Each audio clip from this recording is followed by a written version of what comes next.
ये जब मैं राजनीति में नहीं थी तो मेरा काम होता था सोनिया जी और राहुल जी का चुनाव लड़ाना रायबरेली और अमेठी में। तो आप सबने कहा कि आप बहुत खुश हैं कि आज आप यहाँ हैं। आप यहाँ इसलिए हैं कि जो भी चुनाव लड़ता है ज़मीन पे वो जानता है कि चुनाव लड़ने वाला कौन है। चुनाव लड़ने वाला ब्लॉक का अध्यक्ष है, ब्लॉक के मेंबर हैं, बूथ के अध्यक्ष हैं, बूथ के मेंबर हैं, कांग्रेस का साधारण कार्यकर्ता है। अगर आप नहीं लड़ते हो तो कोई चुनाव नहीं जीत सकता।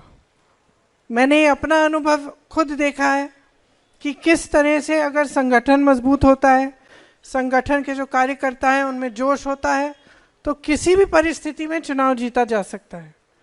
जब मैं पहले सोनिया जी का चुनाव लड़ने गई तो उस समय भाजपा की सरकार प्रदेश में भी थी, केंद्र में भी थी, और बहुत कठिन परिस्थितियों में हम चुनाव लड़े। उस समय ब्लॉक की कमेटियां भी नहीं थी। हमने रात में 3-3 बजे बैठकर ब्लॉक की कमेटियां बनाई, अध्यक्ष बनाई, लेकिन किस तरह से वो लड़े, आज तक हम सबको वो चुनाव याद है। क्योंकि मुश्किल से मुश्किल समय में हमारे कार्यकर्ता हमारे लिए खड़े रहे, हमारे कार्यकर्ता हमारे लिए लड़े और उन्होंने दिखा दिया कि चुनाव हिम्मत से जीता जा सकता है।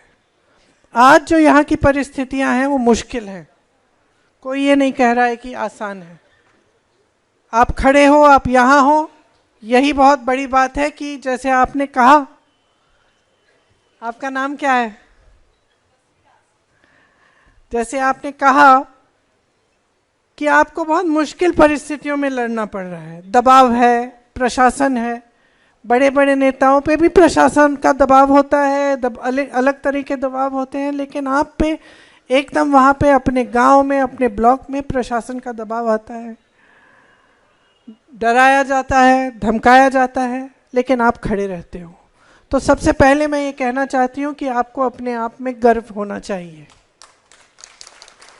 आज अगर कांग्रेस पार्टी इस देश में खड़ी है तो वो आप जैसे लोगों के बल पे खड़ी है, जिन्होंने अपनी पार्टी के प्रति समर्पण और आस्था दिखाई और जो आज भी लड़ रहे हैं।